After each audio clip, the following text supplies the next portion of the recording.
Welcome back to the Boneyard Podcast, everybody. This is your host, Jared Sheffield, along with my good friend, Artie, Miss Brower. We're coming to you this week with episode 255. 255. Before we get into the number thing else, Artie, I do want to give a shout out to Roback. I'm rocking it right here. Roback. Saw some people at the game Saturday rocking it. Yeah. And I told them, I said, hey, did you use the promo code? They were like, no, I wish I would have known about it. The only way you're going to know about it is if you're following us or if you're listening to us, which you already are if you're hearing this. I mean, come on now. Boneyard 20% off your entire first order at roback.com. Boneyard 20. Get 20% off. You can look as fresh as I do. You can look as fresh as Artie's new haircut. Go and get you some Roback. Artemis. Yes, sir. Episode 255. How are we doing, my friend? We're feeling good. Start to the week. A good start to the week. It's always a good start to the week. We have a outcome like we did on Saturday night. So we're feeling good. We're feeling optimistic and ready to have a good episode with you, brother. Likewise, I'm excited. I don't know. I've been amped up for this episode all day. Since we left Brooks Stadium, or as I called it Saturday night, Dowdy Ficklin South. I've been hyped up about this episode. What a game Saturday! But before we get into that, Artie, I need to know: do you have a 55 for me? I do have a 55 for the week, and I feel like I've probably said at least one of these names before, but I feel like it is what it is. I got to go with two legendary names. I'm going with two this week.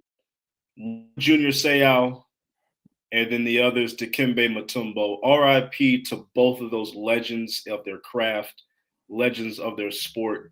Passed way too young, way too early in life, but just absolute first ballot Hall of Famers. Dikembe Mutombo, obviously, with the famous, most famous blocker, one of the most famous defenders in all of NBA history. And Junior Seau is one of the best linebackers all around in NFL history. So those will be my 55s for the week. Junior Seau, Dikembe Mutombo. If you don't know who I'm talking about, Google, kids. They were legendary. Good one. Good. I guess both. I mean, I said good one. Two good ones, I should say. Yeah. I'm going with a guy by the name of Ed Jovanovski, affectionately known as JovoCop in the NHL. What a name. What a nickname, JovoCop. I believe it was because, Jovanovski, make sure I pronounce it right, but I believe it had something to do with like the visor, the way he wore his visor playing in the NHL. I mean, a long career, 18 years in the NHL, defenseman, most notably with the Florida Panthers back in the late 90s. Spent some time in Vancouver as well, but I think he's most known for his time with Florida. Over 1,100 games played, 137 goals, 363 assists. Once again, that's a defenseman, so not bad numbers there. He former captain of the Florida Panthers. So he's like, before Roberto Luongo, he was like the only Panther I knew. So Ed Jovanovski. Like it. All right. Already packed show tonight. We got to recap ECU Coastal. We're going to talk a little bit ECU volleyball, ECU soccer, and then we're going to preview ECU BYU, which is happening this weekend, this Saturday night. So a lot to get to. Real quick, we're going to run down volleyball and soccer. Volleyball, they finally dropped one, but they after winning 7 straight to open the season. So after dropping just their third set of the season and their 3-1 win over William & Mary, they lost Their first game against Liberty in a 3-2 slugfest. The Pirates' home opener is against Wake Forest tomorrow night. First 100 students. If you're a student and you're listening to this right now, get there, support these ladies. First 100 students in the door, free pizza. How can you turn down free pizza? Yeah, you can't turn down free pizza now. Especially as a You're a college student.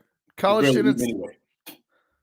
free pizza. I'm in there. It could be a seminar on the most boring subject ever. And I'm like, yeah, sure. Free pizza. I'm there.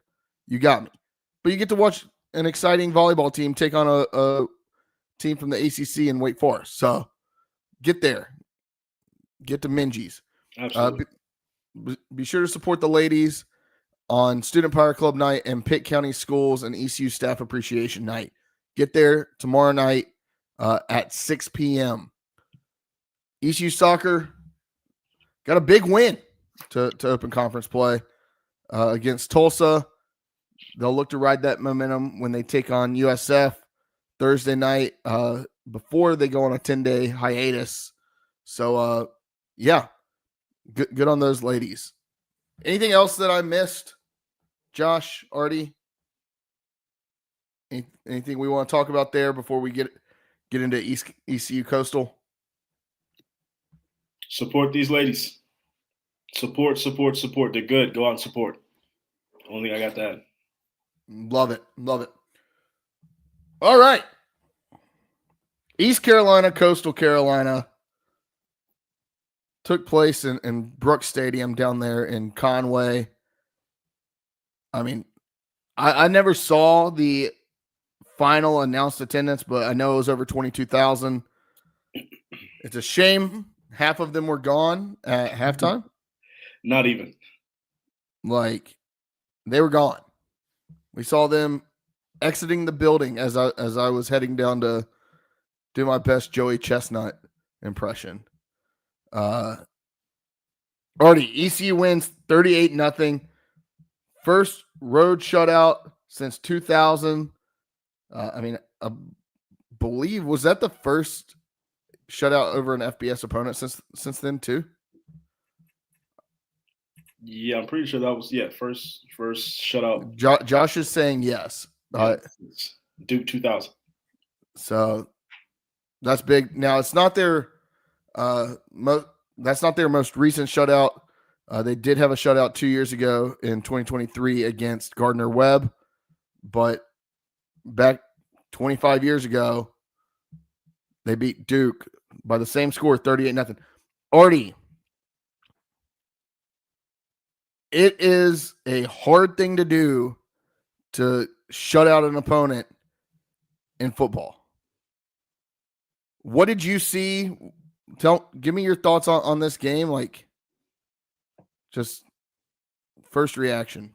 Well, look, I gotta first and foremost, I gotta give Coastal Creative a lot of credit because based off of their introductions and how they entered the stadium, you'd have thought Coastal was a top 25 team in the country. That was the only thing that was exciting for their fans. Like, the entire night, the most exciting. The choppers, the motorcycles, the fireworks, the pyro, the whole bit. It was dope. It was. I can't even. I'm not. Even I didn't quite get the motorcycles. Were they revving? Yeah, they were revving. Yeah. See, I don't know. We were standing right there by the entrance, and I couldn't hear anything. And then ECU just proceeded to kick ass as they should have done. It was one of those games where it's one of the most complete games I've ever seen from ECU, and it was still a lot to be learned, a lot to be had, especially offensively. From a defensive standpoint, I mean, they didn't score a single point. You had 5 turnovers in the game. You still have things you can teach, but it's really not much you can look at on film and be like, oh, you have to do this so much better. You had 5 turnovers. They didn't score a single point. So defense is really not much more you can really build off of that. Offensively, I do think there's some things we can build off, especially with that slow start, only up 10-0 in the first half. But I'm not going to sit here and be like a Debbie Downer. That was a complete demolition of a team. When we were talking about this on the way home, like ECU finally is beating the kind of teams that they should be beating at a level that they should be beating them at. In years past, we would let this team creep back into the game. we'd be up 10-0 at halftime, and all of a sudden going into the fourth quarter, it'd be 17-10 Coastal. And you're like, hold on. Coastal has no business being in this game. What are we doing? We actually shut the door. We came out. Plenty of people got touches. Plenty of people got the ball. Caden Hauser balled out with almost 300 yards passing himself. And it was just one of those games as a fan, as someone who covers the teams, like, okay, yes, we're going to play better quality competition. Yes, we got BYU coming up this week, and they are going to be so much far and away better than what anything Coastal has to offer. But to be able to go into Coastal, into their house with a packed stadium, we're not talking about the half-empty stadium. We're talking about completely packed at kick, everyone loud throat, full throat, screaming to the top of their lungs, and we sent them packing before halftime. That was beautiful to watch. Yeah. It was exactly what we've been wanting to see from ECU. Honestly,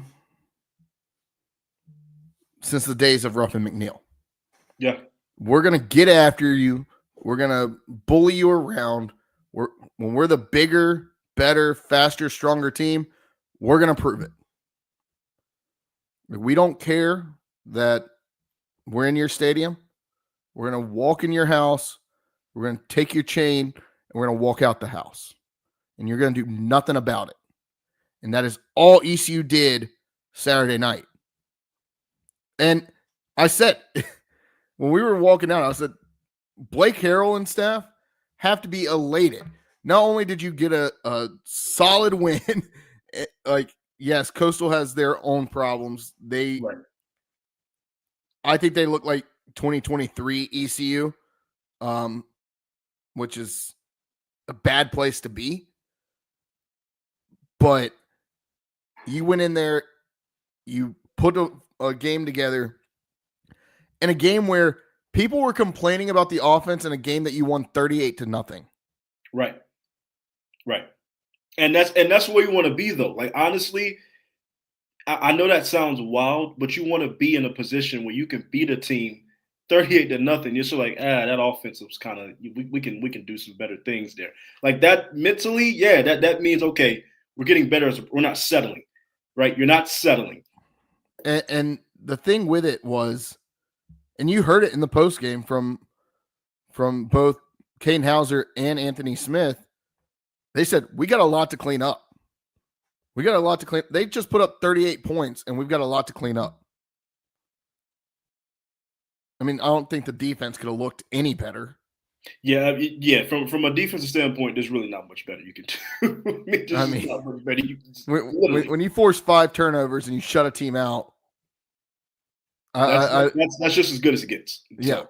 But offense has a lot to look at on film, a lot to clean up, but they still asserted their dominance. Right. Now, we did see Caden Hauser throw his first pick.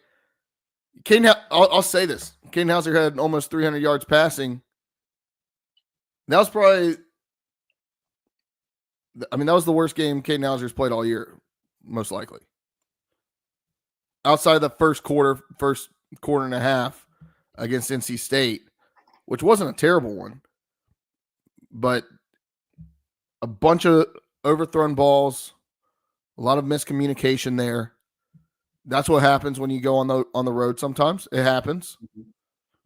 That pick, as soon as he threw it, I think he knew, I think we knew, I think everybody in the stadium knew that ball's getting picked off. Throw it way short.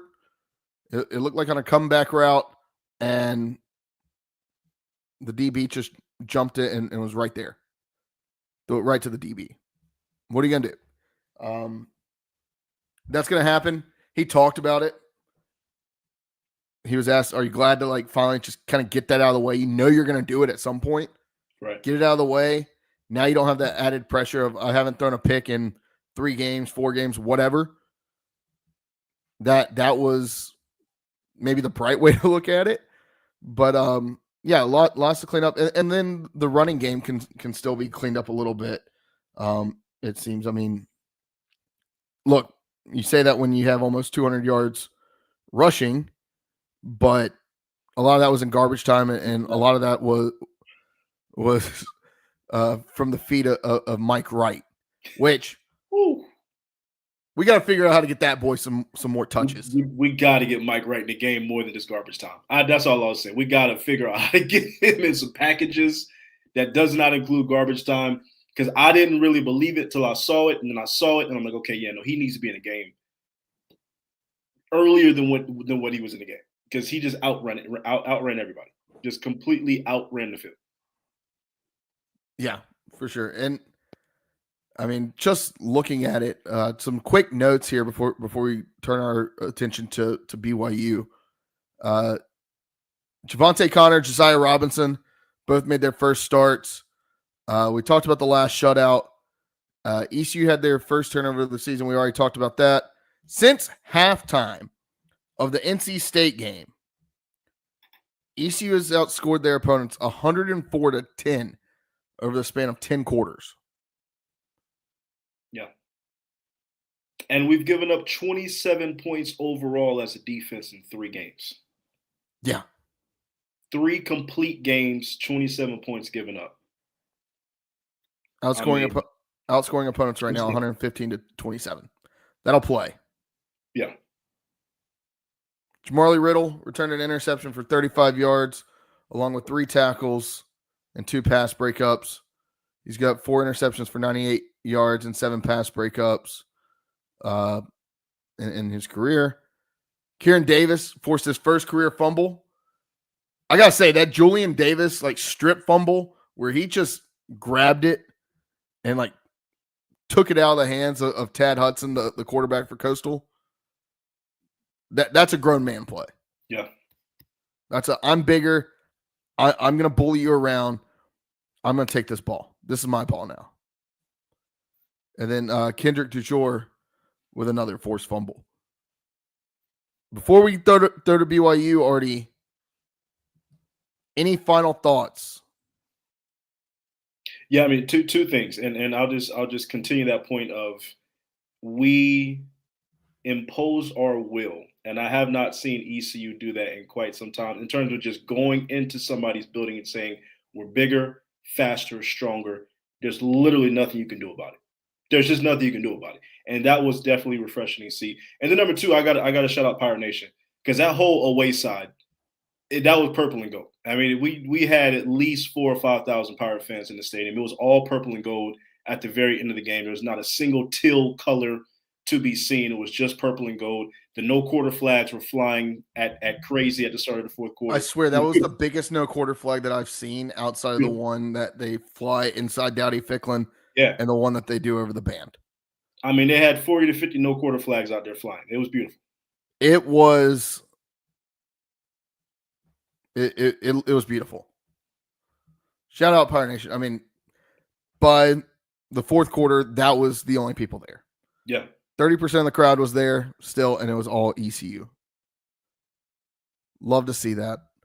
Josh, did you have anything you wanted to add on the game? You were field side, so anything you wanted to add? I'll just say, Mike, I need to see you. I need to see you about that. About throwing the ball right at me, dog. Like you could have gave. I mean, you could have lobbed it over, right? Like it just right to the camera, dog. This is expensive equipment, Mike. Right to the camera. We're not paying Josh enough to buy a new camera every week.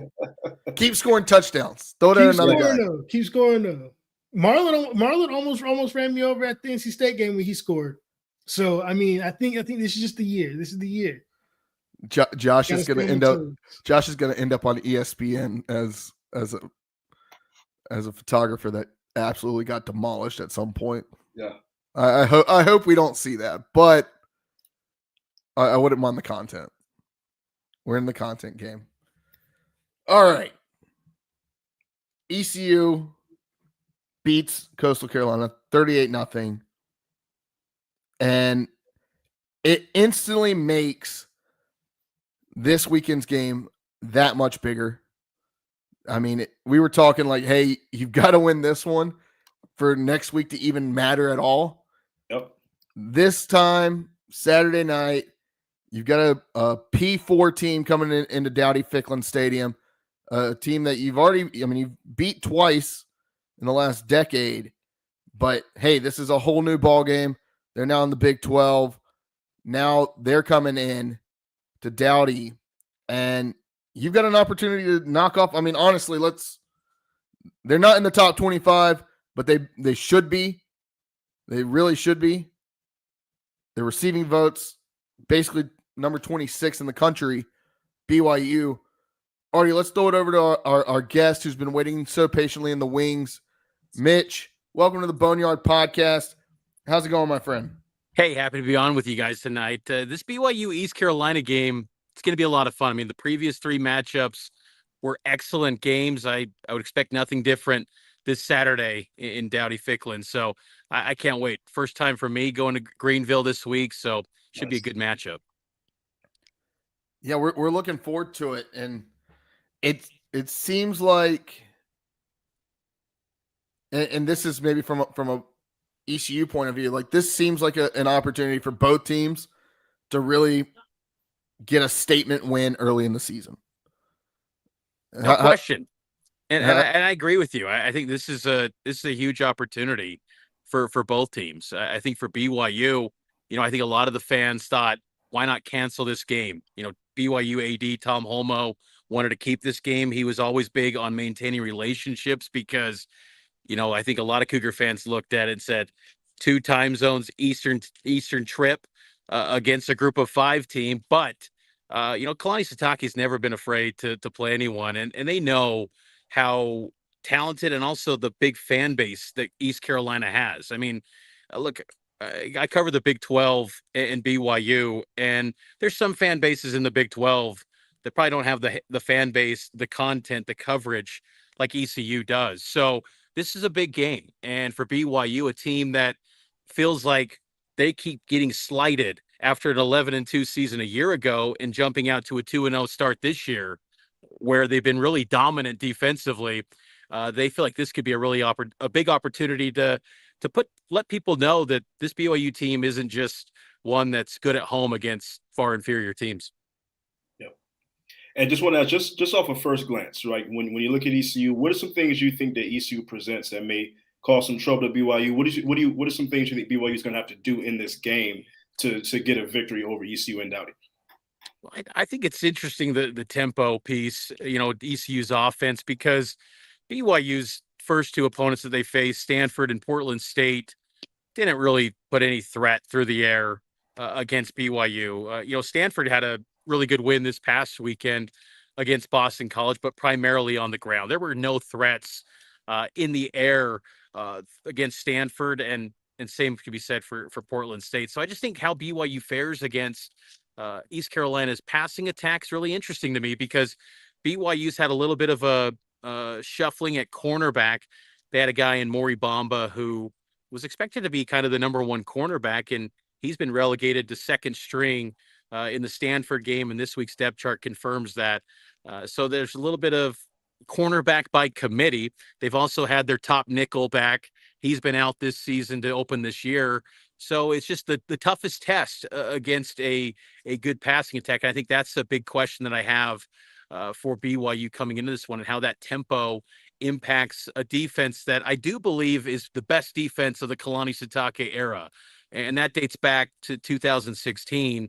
I think this group, will travel no matter where they are. Yeah. But the secondary at cornerback in particular is an area where I've got some questions, and I think that could be some challenges that, East Carolina could potentially attack this Saturday. On the flip side, I mean, a lot has been talked about so far here in Greenville about Bear Backmeyer, the freshman quarterback coming in. Just first time going on the road. First time, I mean, kind of being thrown into the fire after Jake Retzlaff enters the transfer portal. Tell me a little bit about him. Is he somebody that, like, the noise may, I don't know, having to deal with that really for the first time in his career? Could that be an impact? I think it definitely could. I will say that Bear is a very calm, cool, collected guy. Nothing phases him much. And it really stood out in fall camp when he was contending for this starting position that he just doesn't get sped up at all.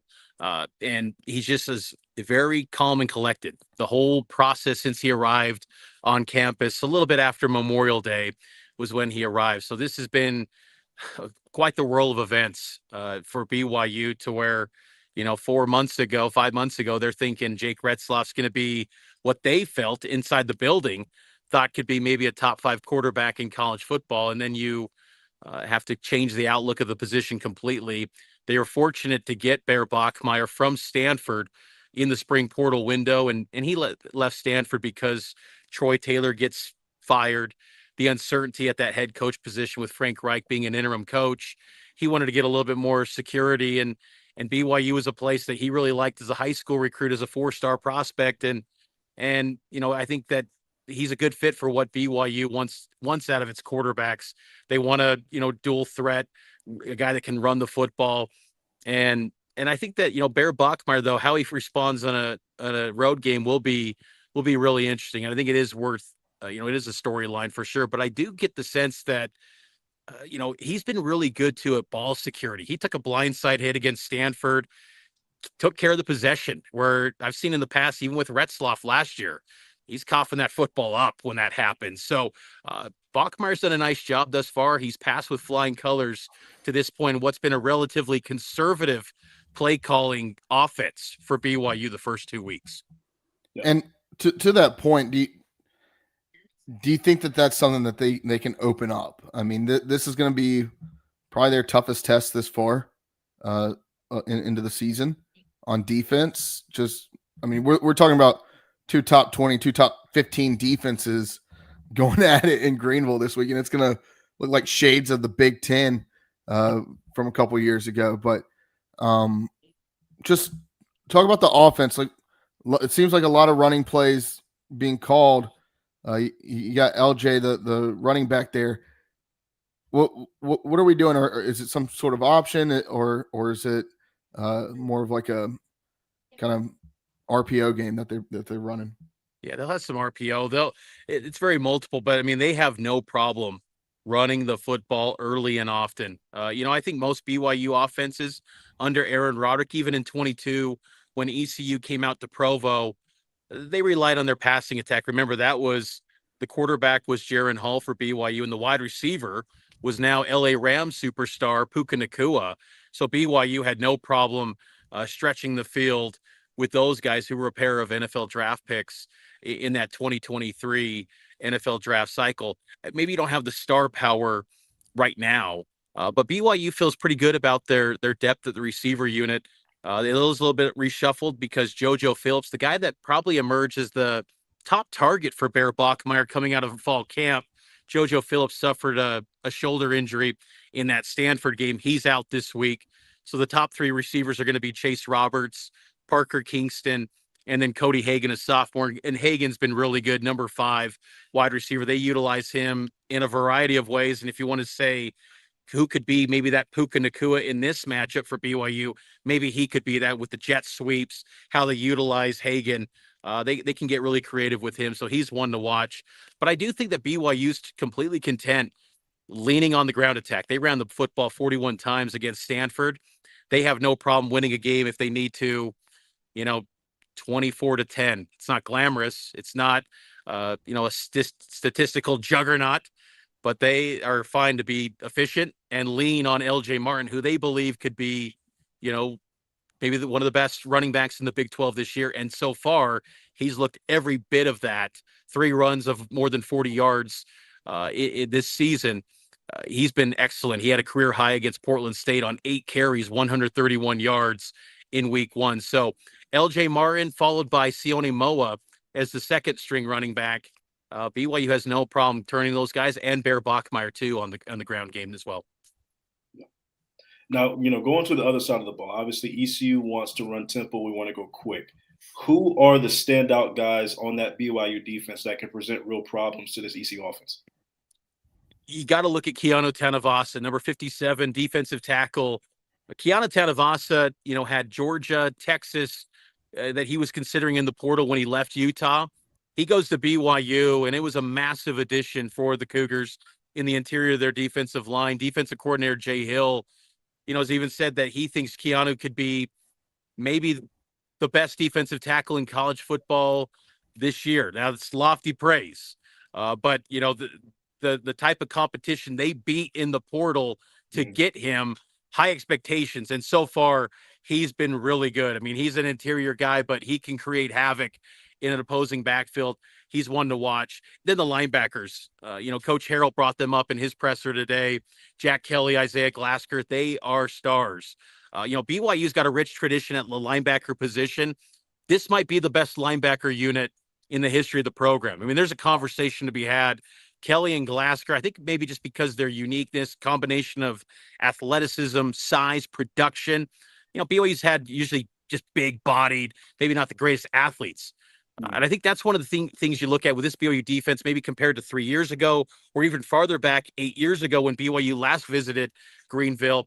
A lot more athletes, a lot more speed than BYU's probably ever had since Kalani took over this job. And Jack Kelly and Isaiah Glasker embody that. 6'5" is Glasker. I think he's the best player on this BYU team, maybe the best NFL draft prospect too.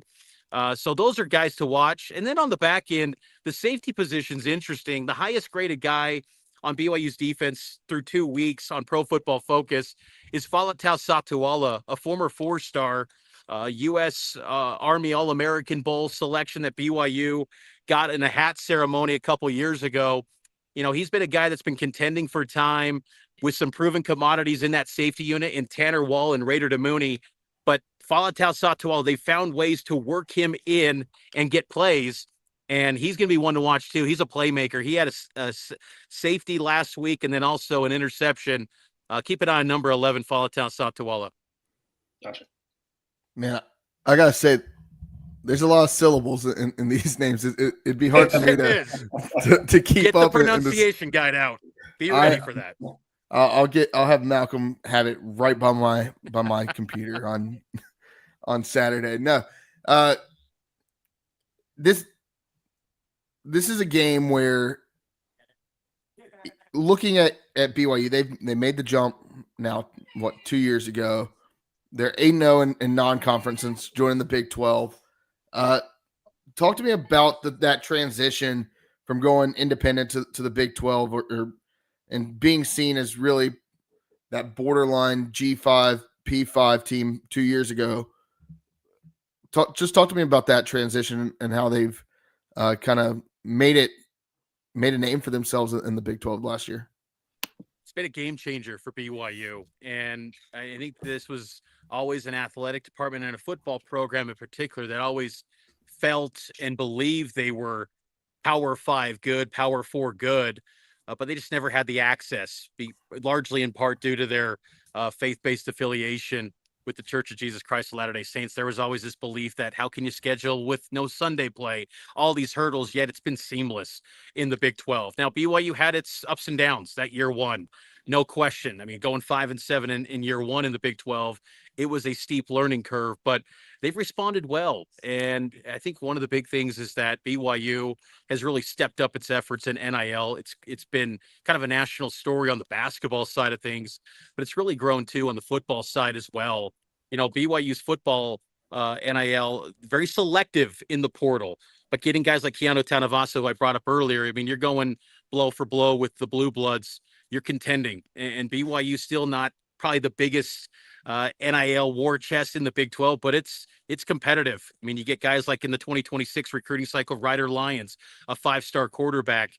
Like, BYU believes that the Big 12 is this platform that really can springboard them to new heights. And it's a program that's got great history. National championship in 84, Heisman Trophy winners, but really the last 15 years or so, you haven't put much of a dent in the college football landscape until last year. And BYU just, again, looks at the Big 12 as a chance to have access to the highest stages. And that's why I think there's a respect for programs like East Carolina too, because BYU understands how it's like, this is a good football program, but then you get told by the powers that be, whether it's the AP pollsters, the narratives that built in college football, there's this fine margin for error. It's like, I mean, watch East Carolina on film. There's good talent. Watching that Coastal Carolina game, it's just like there's great athletes on this team, well coached. And BYU understood that preconceived thoughts of, oh, they got to be perfect. They got to be to get anywhere in the sport and just to get access now. The Big 12 still doesn't have the access like the SEC and Big 10, but if they win their conference or if they're in that top 2 of the league, they're going to have a chance to play for something big. And I think that alone has given BYU's fan base, their boosters, this feeling of like, okay, let's go all in. Let's lean into this and go build something great. And that's why you're seeing all these victories in recruiting in football, men's basketball, a real commitment. And then you're seeing an elevated game day environment too. And it's just, there's a lot of momentum for BYU. Now, what will it lead to this year? I don't know. I could see BYU still being a 7-5, 8-4 football team because the Big 12 is a bunch of coin flip games with about a 3-point, spread. But I think that just they're going to have a lot of chances to go up and swing and get a crack at maybe breaking through. Whereas before with Independence, it was go undefeated or you're going to be relegated to a pre-Christmas bowl game against a team maybe from a power conference, but they don't even want to be there. And then really you get no momentum from it at all. So it's just the access, the momentum that this has created has been a really big thing for BYU. No. For sure. I mean, go ahead, Jay. You gonna say that? No. I'll take it over. I was just gonna ask you. You kind of answered, but I mean, with the Big 12 being so wide open, right, and with BYU in that conference, it's the most wide open conference I think in college football. Where do you think BYU actually lands this year in the Big 12? How would you rank the Big 12 going forward this season? I know we're still early, but what would you say the Big 12 is right now? I think BYU's in that top 4. I've kind of said all along in the preseason, I picked Texas Tech and TCU to go to Arlington. I thought those were the 2 best teams. And so far they look like, they're, some of the top teams. I think Utah's in the mix too. But I think BYU's right there. Just because I think BYU's defense will give them a chance to win any ball game. I think BYU's defense is really good. And again, I think there's still a little bit of a wait and see because of the quality of the opponents that they faced thus far. But I think BYU defensively is for real. They were the number 1 defense in the Big 12 last season. And I think personnel-wise and depth, they're better this year. So I think BYU's in that top 4. Now, I guess I think the thing about BYU and their schedule is just that stretch from about October 11th against Arizona all the way to November 15th against TCU. Yeah. I mean, you can lose all those games. And that's one of the toughest 5-game stretches I think I've ever seen on a BYU football schedule. I mean, they always tried to take some swings in Independence where they would go Wisconsin, UCLA, West Virginia in a given 3-game stretch. But just week after week in the Big 12, the coaching staffs, the resources, it's a pretty good league. And I still don't know if it's maybe Big 10 SEC good. I mean, that's up for debate. I know that the media would say that the Big 12 is just an afterthought, and anyone that's not in the Big 10 and SEC should just be forgotten in this sport. But there is good football in this league, and BYU has got to bring it every single week, and they got to stay healthy too. And I think, keeping Bear Bachmeier healthy is going to be critical, but also keeping LJ Martin healthy is key too. If he stays healthy, BYU's got a chance to maybe get to Arlington or at least be in the conversation heading into the final couple of weeks of the season like they were last season. Yeah. Yeah, that 3-week stretch with Utah, and then I guess it's more of a 4-week stretch. You got a bye week in there, but Utah at Iowa State at Texas Tech. Yeah, that is that is what nightmares. No, so Arizona either. Arizona's gonna be tough out too. So, I wish we played a schedule like that though. I would do anything for a schedule like that sometimes. But talk to me.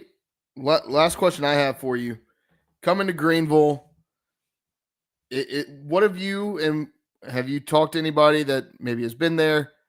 What are you hearing like about the vibes of East Carolina, and from an outsider's perspective? Tell me kind of like you already kind of glanced over it, but I want to know like from somebody that is now in the Big 12, like what are you thinking of ECU? I think this is going to be a rowdy environment. I mean, BYU has had experiences at Coastal Carolina in Independence. They went down to Georgia Southern, and I know East Carolina is on a higher tier than those programs, but just that part of the country and where it's hostile environments and it's energized crowds, and BYU maybe doesn't come out with a win, or it comes down to the wire and a lot closer than people thought going into a matchup. So I'm expecting an energized crowd, and just seeing how well East Carolina played last Saturday, 38-0. I just think there's going to be a lot of energy going into that Dowdy-Ficklin Stadium, and just kind of seeing again from afar here out west, seeing like the social media content, just the pregame parties. It seemed like there is out at Dowdy. I think it's going to be an awesome environment. So I can't wait to see it. I mean, I just think back to, and this is kind of just my college football geek coming out, but I remember years where it's like East Carolina's knocking off Goliath, back-to-back weeks to open a season. I think it was the 2001 season. BYU's chasing the BCS. I think East Carolina was always that team. It's like, well, hopefully they lose a game so BYU can clear their path to get to the BCS. I just look at East Carolina as a program. It's not going to be fazed by anyone. And, BYU's went to ECU in 2017. And I remember that one. It was the worst defense in ECU, worst offense in the country in BYU.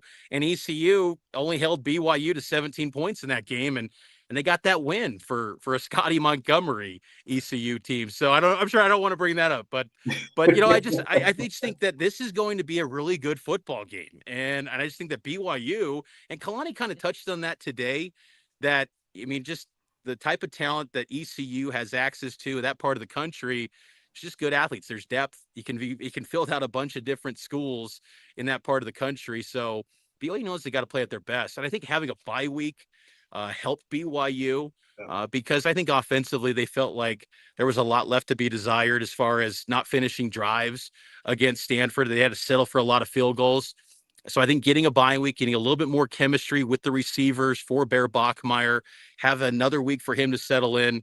I think he's prepared for this moment, but I'm expecting, a great atmosphere. I think it's going to be fun. I'm excited. I think these are matchups that are just, the novelty's there. It's going to be fun. And I think it's going to be a good football game too. For sure. Artie, Josh, anything else y'all have for Mitch? I got nothing else to add. All right. Well, Mitch, go ahead and plug where you can find your content. KSLsports.com, daily podcasts and radio shows on KSL News Radio and KSL Sports. We're the over-the-air flagship of BYU football games since the mid-1950s. We've been holding it down with BYU football on the radio, and we'll have some pregame coverage coming up this Saturday, leading into the game on KSL News Radio. But KSLsports.com and X and Instagram and TikTok, Mitch_Harper. So try to stay busy with all the content. We'll push out a lot of content on BYU, and like ECU, just it's a program that has a lot of beat writers, content creators, a lot of content because it's a fan base that cares. And so KSL.sports.com is where you can check out all my content that I'll be pushing out throughout the week. Well, Mitch, safe travels as you come out here, come down east, and we'll see you at the game Saturday. Thanks, guys. I appreciate it. Thanks for the invite, and looking forward again to this Saturday. Likewise. We'll see you then. Appreciate you, Mitch. That's fire. Once again, shout out Mitch Harper, KSL Sports. Artie, how we feeling, my man? This is this feels like big time football. This I know this honestly feels bigger than even the state game, right? Like I feel like this is going to be the toughest opponent, even though we lost the state. But I feel like this is like a different level of competition. I really do feel like BYU, with the bye week, like he said, they are going to come out and they're going to play quality football. Can we match that quality football? That's the main thing I'm looking forward to. Can ECU match quality football? I don't question BYU coming out and playing quality football. Can we match that on their level and stay in this game? Josh? For whatever reason, I am feeling on such a high for ECU's offense specifically that I think the DBs for BYU might not be ready. they might be on skates. I mean, Like, you look back to that game against Coastal. We talked about Caden Hauser underthrow. Like, there was a couple passes that he just underthrew a wide open Anthony Smith downfield. Oh, Anthony Smith that had what 136 receiving yards. Yeah, 36 yards on I think 11 or 13 receptions. 11 Like receptions. he could have easily had 200 yards receiving. Had Hauser just hit him out front. Well, look, we said this though. ECU needed that confidence of that type of blowout win in somebody's building to go into this kind of matchup. So to be able to ride that kind of a high going into this, you absolutely need that. You can't be coming off a loss and playing BYU at home. You got to be coming off a certain victory like that to really get up and perform at a level that you need to. But if Anthony Smith and Yannick are playing like they were this past Saturday, yeah, we got more than a shot. And I just want to add, Brock didn't make any big plays, as we would say, in this game. I mean, 3 receptions on 3 targets. But let's not forget, he has not – a ball that was targeted to him has not hit the ground yet. No. He is perfect so far in 3 games. And it's like, were we expecting this? Also, punt returner, Kyler Pearson, dude just appeared 2 games ago.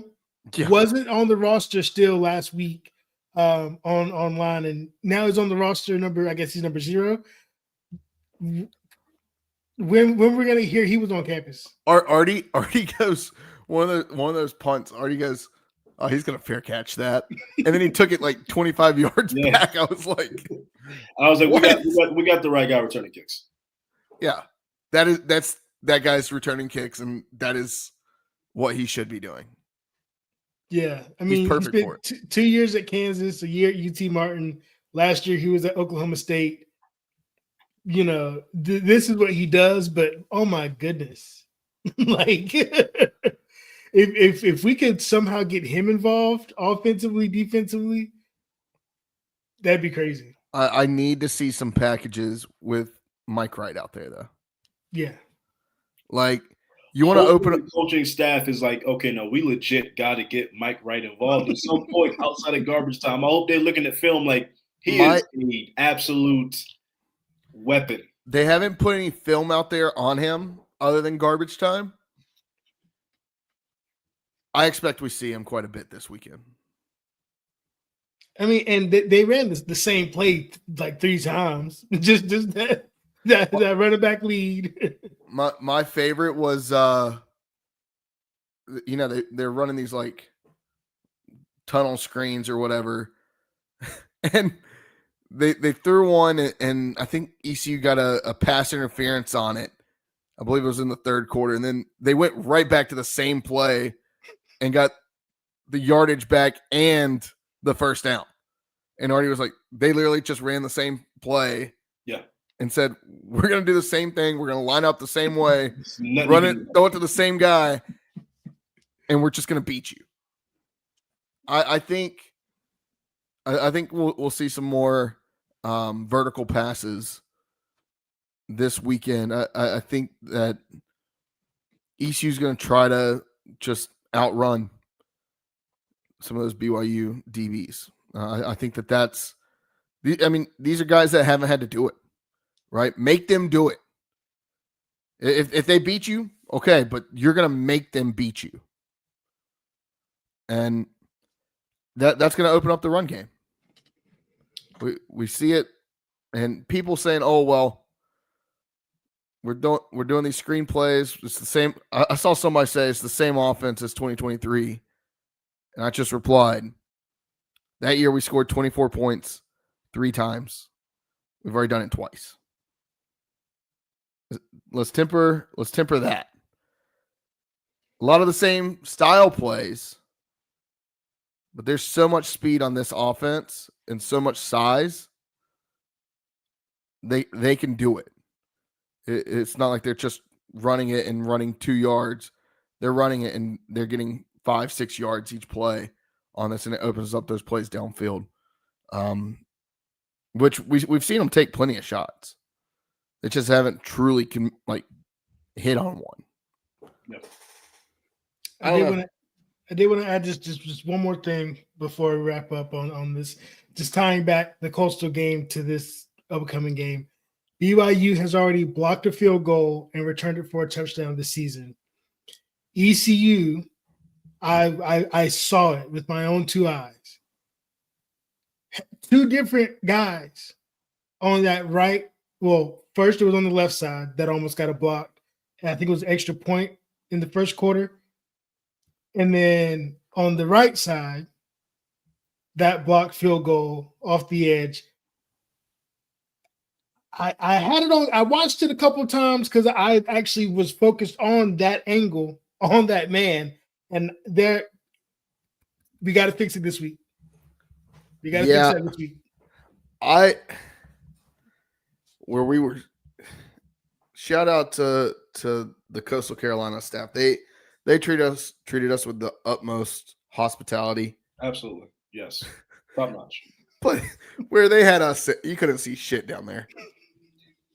Couldn't I couldn't hear nothing. It was so deathly quiet in that room. And I'm like, yo, we can't get no play-by-play. We can't even hear. We had the TV right next to us, and it was four plays behind. 3 plays behind. We're watching a live ESPN broadcast or whatever it is. It's 3 plays behind. Just hooked up to somebody's laptop. No, I'll say was that the brightest screen that anybody has ever seen in their life when ECU was kicking that field goal? That screen, they've got to do something. Like, there's no way that can stay legal.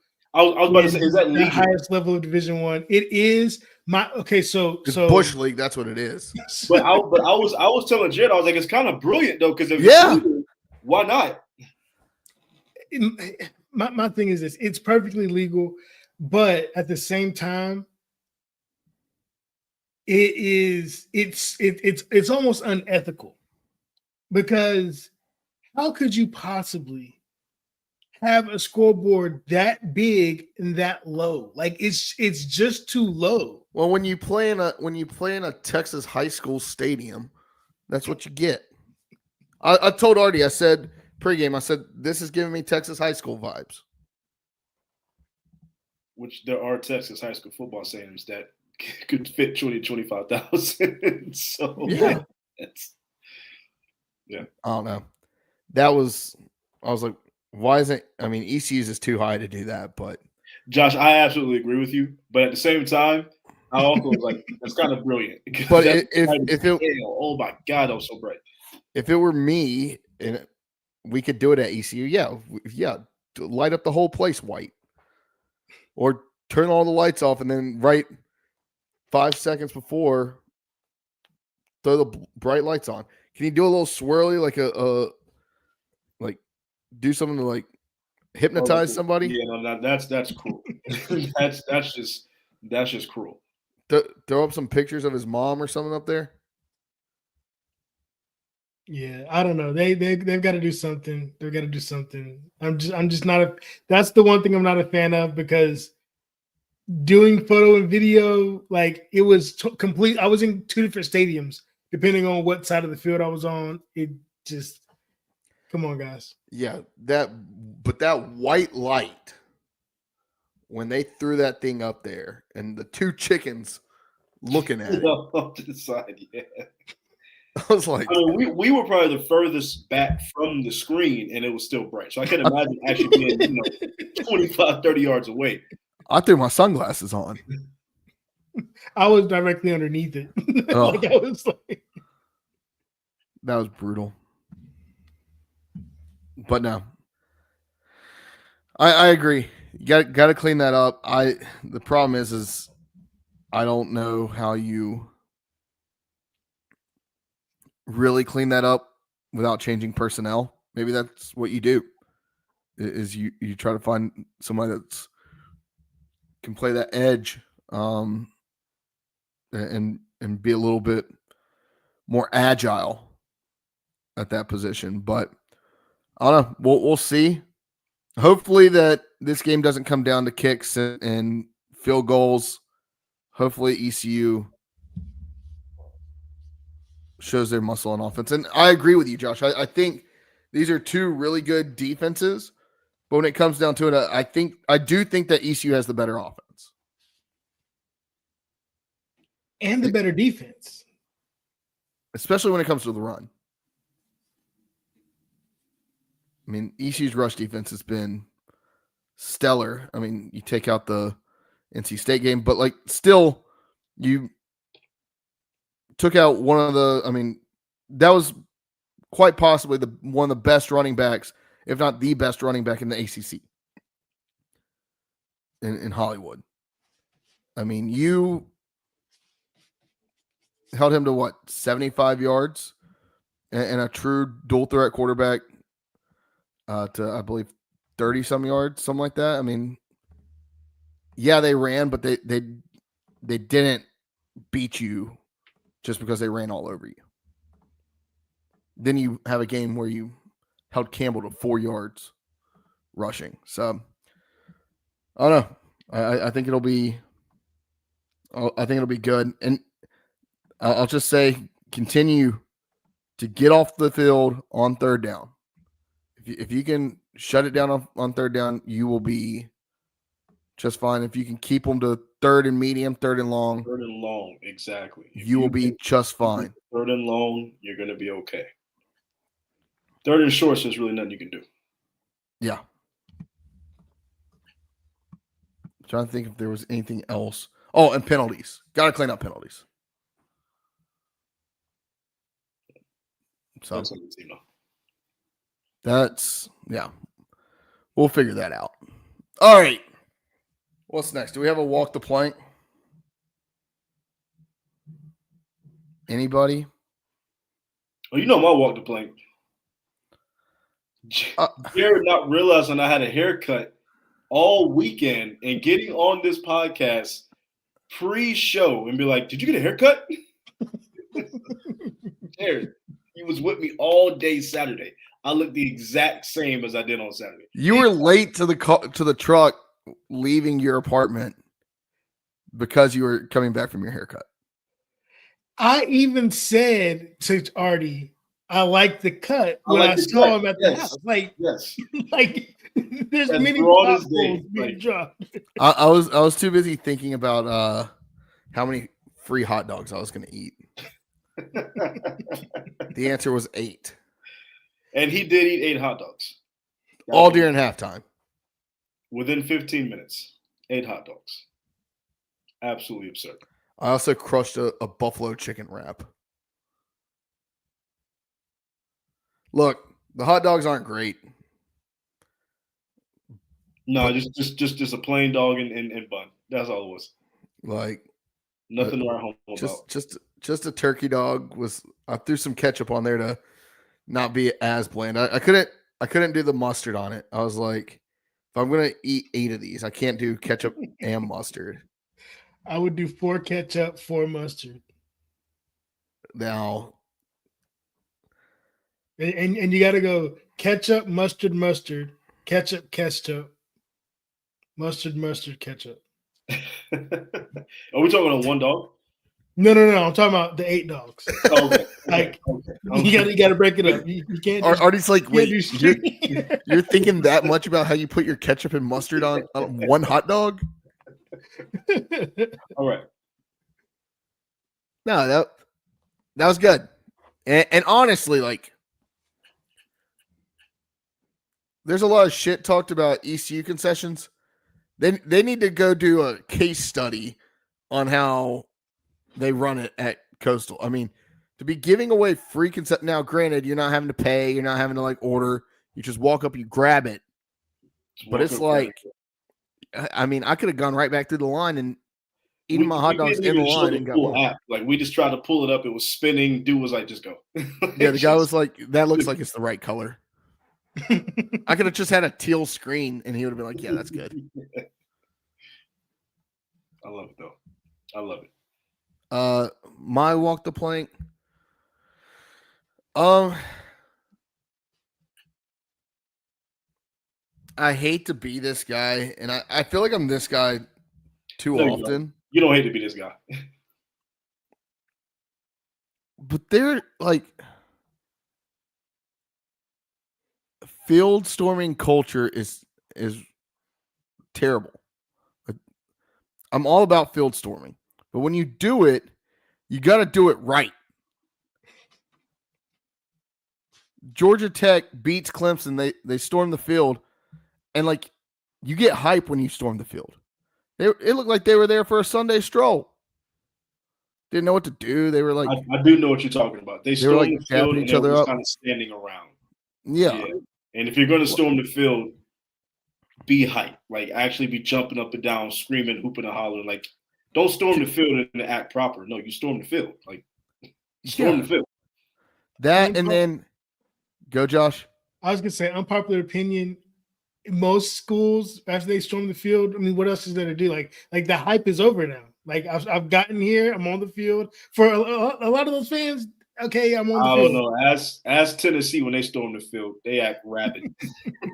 That's what I want to see. Yeah, there are levels to it, right? Like you beat a top 25 team after not beating one in 10 years or so. Storm the field, whatever. Get it out. Like, but everybody's got to fucking do it. Everybody's got to get there. Get every single person that's in the stadium on the damn field. Get down there. What are you doing? Get your ass down the bottom of the steps. Everybody in the stadium on the field, Jared. That's like actually physically not possible. What about the upper deck? What about the upper deck? Hey, man. At least 50, 60%. That's why you need to get your bags up. You need to buy a ticket in the lower level. I'm kidding. I haven't walked the plank this week actually, so. But I'm not done with field storming etiquette. He's on the soapbox, Josh. Tulane, which I believe I think Tulane closed as the favorite in their game over Duke. You cannot storm the field in a game that you are favored to win. Not Duke. Yeah, no, don't storm the field. You're Tulane. You can't storm the field against Tulane or against Duke. Not Duke. Yeah, no, that's not worthy of a field storm. You beat Ole Miss in your place, sure, fine, go ahead. Duke? Nah. But ECU fans did it against NC State and the bowl game. A 6-win NC State. Like, yeah, I don't agree with that. I don't agree with storming the field for State either. State is a legitimate rival. What are you doing? My thought on field storming. That makes us look like little bro. No, like, don't. My thought on field storming is you storm the field when you beat somebody you didn't expect to beat. To me, it's got to be top 25 team. You got to be the ranked team. There's no need to storm the field if you're not beating a ranked team. That's absurd. Act like you've been there before. It's got to be a really good. Do you think if we shut out BYU? Nah, they're not ranked. I'm just gonna be like, okay. Here's the thing I'll say about on the field against an unranked team. Cool. The only caveat to it is if it happens on like a Hail Mary, like a walk-off type win. But see, I'll give you that. But to me, the reason for it is you don't know what to do with your feet, with your legs, with your arms. You just are like, holy shit, we won. I got to move somewhere. All that energy comes storming down the Boneyard, over the wall, jumping down 8 feet, and okay, here we go.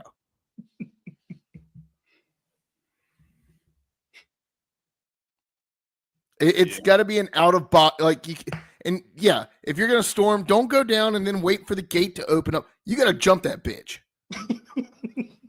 Don't get hurt. If BYU is ranked, yes. Outside of that, I mean BYU received votes and is 26th. But I'm not even talking about 25th ranked BYU. I'm talking about like 14th, 15th ranked BYU. Like they legitimately have a chance to make the playoff. Standard is real high, I guess. Standard is real high. You got to remember when we were in school. When we were in school, it was nothing to beat. It was nothing to beat Carolina. It was nothing to beat State or Virginia Tech. Which RIP Virginia Tech. Pour one out. Yeah, pour a big 40 out for Virginia Tech. We don't give a shit about you, but pour one out for them. All right. Sorry, I digress. Field storming, court storming. There's an etiquette to it. Now, ECU basketball is different. Storm the court against anybody good that you play. So I still hate that it was COVID when we beat number 5 Houston. Yeah, that's unfortunate. That would have been epic. Yeah. All right, Josh, your walk the plank. My walk the plank is the folks down in Winston-Salem with the food truck in the concourse catching on fire. I had no idea that happened until I was listening to a podcast on Sunday. I saw that Thursday night. Yeah. Like that's a very dangerous situation. And if that happened at ECU, I mean, the stadium would just probably be gone because there's no. I mean, it's all just open air, and it's I don't know. I mean, just caught on fire, like legitimately on fire. Smoke settling on the field. I think it was called Chalk's Barbecue. Yeah. Is the one that caught on fire. There's a lot of smoke too. Like it legit thought it was like a fog machine going off. Like, there was a lot of smoke on the field. Yeah. I haven't had their barbecue. I'll try to find out if it's any good. I doubt it. You can't get good barbecue anywhere. Nah, I'm not gonna say that. I was gonna say something that was gonna get me in a lot of trouble on this podcast. But you definitely can't get it in a damn food truck.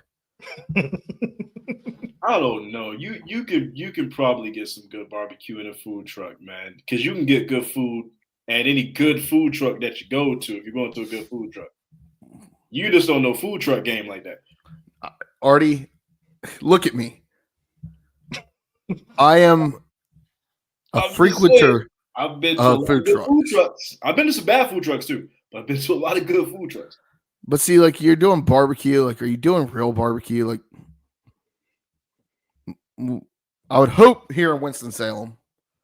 You can attach a smoker to the truck, man. You can have a smoker out there smoking. I hope so, but you gotta keep that thing going, man. I don't know. I want some barbecue. Maybe I'll go down to Speedy's this week. Bring some down there for the good folk in Eastern North Carolina. Show them some barbecue. I'm gonna get in trouble, man. People are tuning out now. If you know, you know. All right. Done with walk the plank. Gambling corner? Yes. Gambling corner. So we got our upcoming opponents. I believe is North Texas on the menu this year? No, they are not. Thank God. Well, Army is. So that's what really matters is that Army is. So North Texas travels up to New York to look at the water and watch the Army go storming by. This is a very, very, very close game right now by the odds. So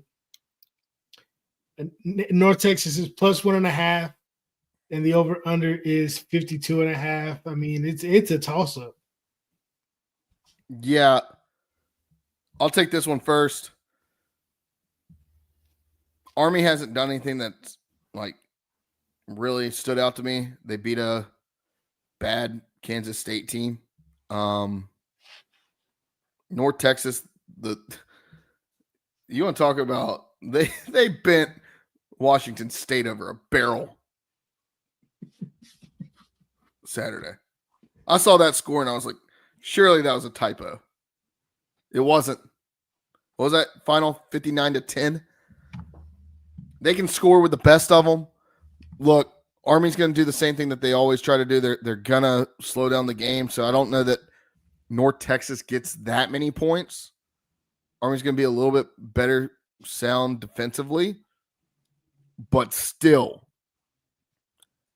I don't know that Army is in a position this year. It's kind of a down year for them they lost to an FCS team earlier this year in Mikey Stadium. Give me North Texas to win outright, and I'm still going to take the over. And the over. I mean, the numbers that they're putting up, I got to take the over. They haven't scored less than 33 points all season. They've scored over 50 twice. Now, granted, they haven't played nobody, but they did beat Washington State. Not a good Washington State, but still is Washington State. And like Jared said, they bent them over a barrel. I'm looking at their schedule. South Florida's the hardest remaining team. This team could very easily play for a conference championship. Like North Texas could absolutely play for the conference this year. Just looking at their schedule.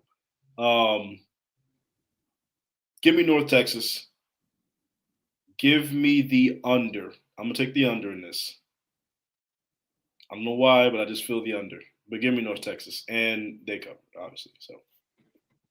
Well, I hate to be the contrarian here, but I have the home team pulling this one off. I think that Army, while they may not be the best team, right, they know how to pull out wins when they need to. And I think they want to make it even scarier for ECU coming out of BYU. So I have them winning at home. And because the over-under is 52.5, and I do trust that North Texas is going to score on most of their drives, I'm gonna have to go with the over. Got to go with the over. Next up is our regional matchup right here in the state of North Carolina. You got NC State, a 3-point road dog, traveling up the street to Duke, minus 162 favorite. The over-under is 59.5. I'm going to take this one first because I have big feelings about this one. NC State is going to smash Duke. If not smash Duke, and it's a one-score game, the law of averages means that Duke won all those one-score games last year. They're going to lose a lot of them this year. So give me NC State, regardless of how it happens. I do have them going over as well. 59.5 is a little odd, but I think they'll still get the over. Yeah, I'm taking State to win this game as well. I'm also going to take the over. I think this is going to be like I hate to put like a number to it, but like a 35-25 game, like something like weird like that, where, I mean, look, State has played in a lot of high-scoring games already this year, and they played in a game that had 80-plus points earlier in the year when they played UVA. That offense will travel. It's a damn good offense that they got going on in State. Look, Duke's going to be 1-3 to start the season. I'm saying that right now. Duke's going to be 1-3. NC State wins this game. And next week, I think State will be in the top 25. And then that loss looks even less worse. Yeah, Duke is reeling. No, I wouldn't be shocked if Duke wins this game and State shits the bed. But this is a lot for the week. State, take the over. Lock it in. Heard it here first. Next up on our national slate, because this is a national game, Tulane. Plus 11.5. Are they being disrespected? Plus 350 outright. At number 13, Ole Miss. Minus 455 outright. The over-under, 61.5. How is the over-under only 2 points more than NC State Duke when you got Ole Miss and Tulane? I mean,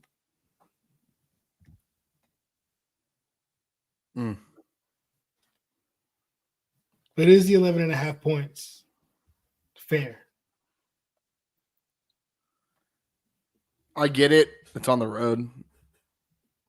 Top 15 team.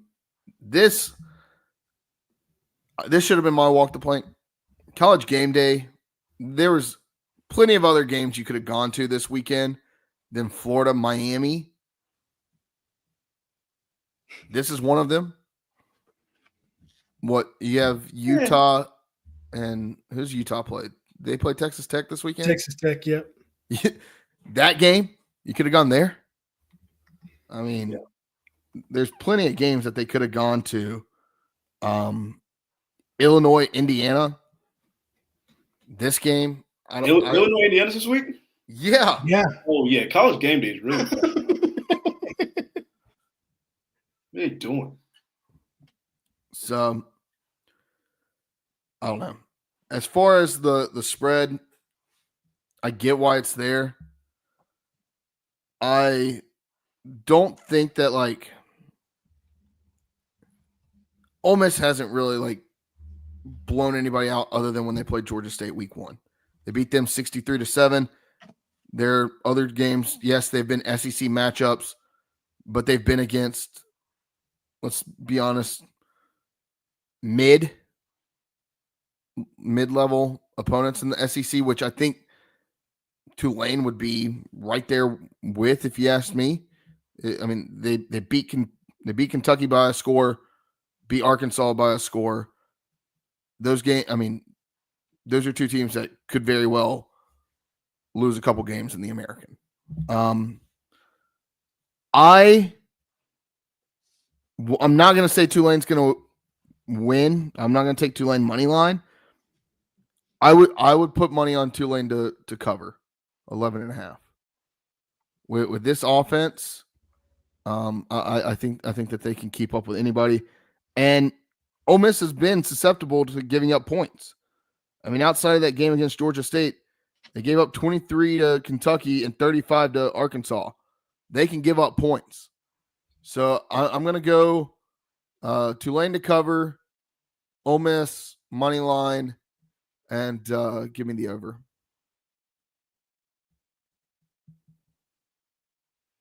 Yeah, I would say give me the over. I think Tulane's going to be game, but this is in Oxford, and I really don't think Ole Miss is as bad as maybe what they've shown against this mid-tier SEC, but mid-tier SEC can still beat just about anybody else in the country. I think this is like a 35-27 going to the fourth. It finishes 45-27. So I'm taking Ole Miss with the Ole Miss to cover. Real quick, could this be a trap game for Ole Miss? I mean, they got LSU coming in next week. If Lane Kiffin is smart, he learns from the mistakes of last season. And so really, he has his boys coming out saying, blow this team out, put them to bed. Let's get ready for this next game. I think Ole Miss understands that right now they are in first place in the SEC with 2 wins and 0 losses in the conference. I mean, how do you get 2 conference games to kind of kick off the season? That is wild to me. But I trust that Ole Miss is battle tested at this point, and that Tulane is catching their breath. With that said, I'm gonna have to go with Tulane covering though. I do think that John Summerall keeps it close. Friend of the podcast. Friend of the podcast. We have history. But Ole Miss outright. And the overs got to hit just because both of these offenses are going to be good. The defenses are both, I mean, they're both talented. But are they going to be stopping people? Probably not. So I'm going to also take the over on that one. And then the game of the week. The BYU Cougars, 7.5-point favorites. It's fluctuated from 7 to 6. Now it's back up to 7.5. On the road, traveling to the East Coast to play East Carolina, who is plus 245 outright. And the over-under is set at 49.5. That seems kind of low, but that does seem kind of low.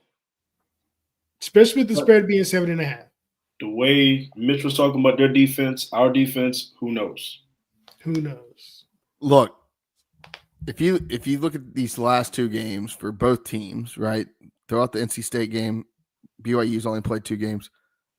You've played a pretty bad opponent, FBS opponent, and you've also played an FCS team. And both teams have only allowed 3 points. So, with that being said, these are 2 really good defenses in my opinion. Now, have we seen everything that there is to see? No. I think that the offense we saw at NC State was the best offense we would have seen in the non-conference. BYU's not on that level. I like ECU's offense against BYU's defense. So I don't know. I'll let somebody else go first. I've already got my pick. I will text my pick to the group so you already have it. Before, but yeah. 1 second.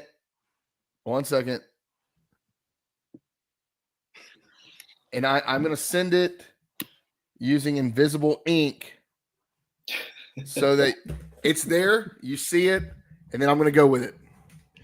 I want to hear y'all talk. All right, I'll go ahead and take it.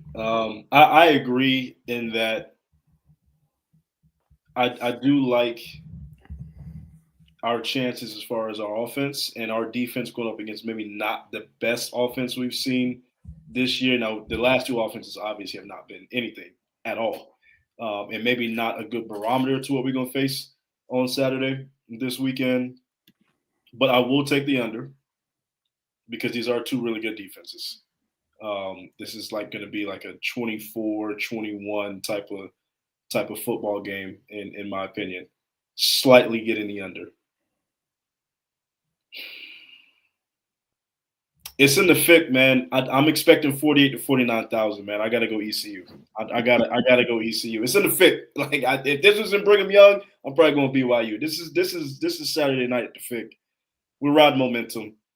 I gotta go ECU on this one. And so everything that's been said has been said. I must say, those of you who follow us on Instagram should have seen the game day post from the Boneyard podcast where my caption was, "Make the beach chickens lay an egg."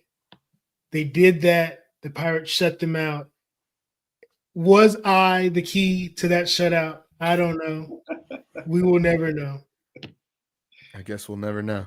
But I will never forget being a young lad hating to play defense. And before every game, we were told, don't let that offense crack the egg. There's an egg on every scoreboard. Your goal as a defense is to make sure that the other team does not crack it. Is that going to happen this week? Absolutely not. Right? Like, I'm not expecting ECU's defense to stop BYU's offense altogether. Do I think crazy things can happen on special teams? Absolutely. That might be the score. The scores are going to happen. So the over will occur. Now, whose swing of momentum will it be on? 7:30 ESPN2, Dowdy-Ficklen Stadium. A month into classes. People are settled in. I don't know how I could possibly pick against ECU knowing that we've already done it twice against BYU when the odds were stacked against us. Right. So, with that, like I said, ECU to win the game and the over. You got the over. Yes. Okay. Guys, go ahead and unveil my text. I got ECU money line. I'm taking the under. I'm not going to reveal my score prediction, but it's there. They got it in the text group chat. It's there. It's 24-17. ECU wins 24-17. I told mine. Give it away. 24-17 ECU. Roll Damn Pirates. I think It's almost our second lock of the week, but Josh took the over. 35-24 is what I'm looking at. 35-24 East Carolina. What a fucking victory that would be. All right. That I might be okay with storming the field up with an 11-point victory over BYU. I mean, and here's why. It's not to take anything away from BYU. I would never do that to an opponent who deserves respect. It's just that ECU's offense this week, we will be down we will be down at least one player that's been productive. Marlon Gunn got one touch last week. He didn't need any more. No. This week? He gonna need to touch the rock. Marlon Gunn gonna need to touch the rock this week. And let's just think about it. We rested him almost a full game. What any fatigue he was feeling, he better be well rested and ready to go. I mean, he had a bye with BYU just about. That's all I'm gonna say. Get Mike Wright some touches. That too. That's it. I'm excited. I can't wait till Saturday night. Yeah, that's gonna be fun. It feels like this is what falls are for. This is the kind of football that ECU wants to be playing. Meaningful games the entire year. Yes. Look, stat games here. Stat games. Win this one, and guess what? Thursday night in front on national television again next Thursday. That game becomes even more exciting. Yeah. Keep stacking games, stacking wins. You can rattle off a couple wins here in the middle of the season. You're going to be looking just fine going down the home stretch. I've said it before. I said it to Artie and Josh over the weekend while I wasn't noticing Artie's haircut. I don't know that there's a game on our schedule that we can't win. That Tulane game's tough. I don't think that there's a game on the schedule where I'm like, yeah, there's no shot we don't win it. But that's just me being the most pessimistic person in ECU media, as somebody once called me. That's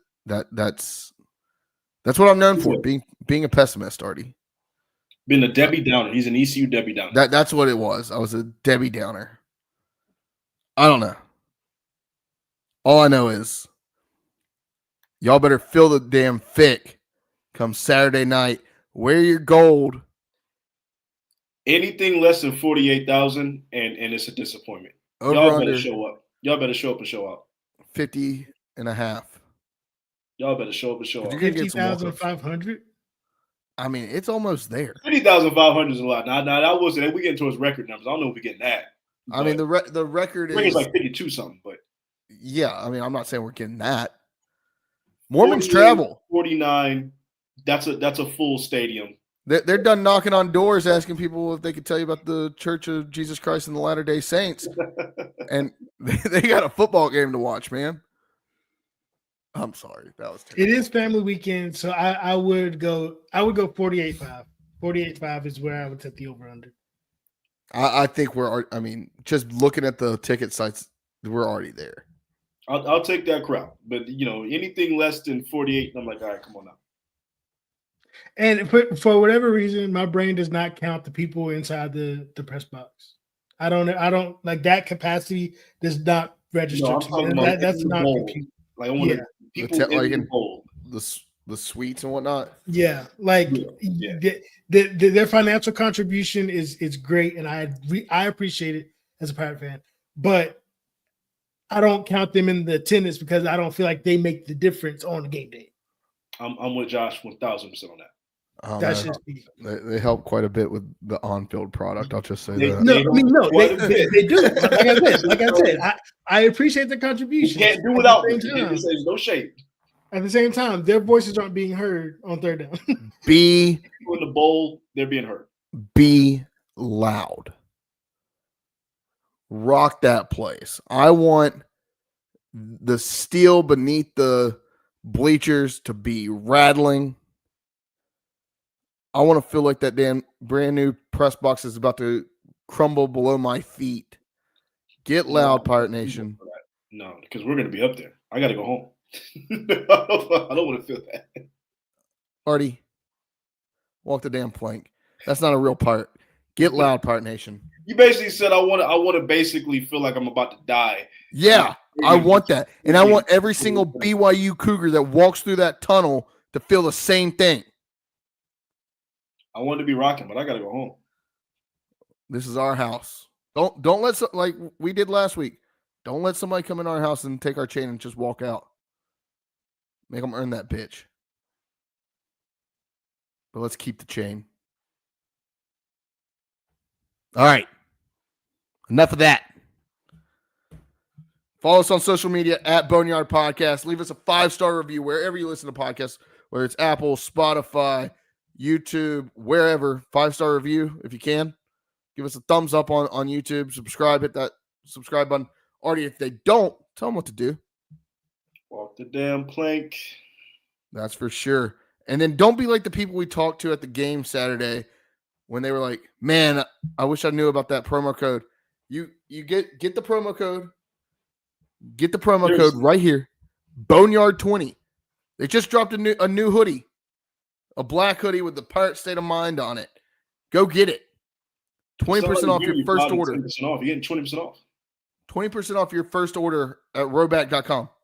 You didn't hear from me, but I mean, just create a new email and get that 20% off again. Who cares? You didn't hear from us. And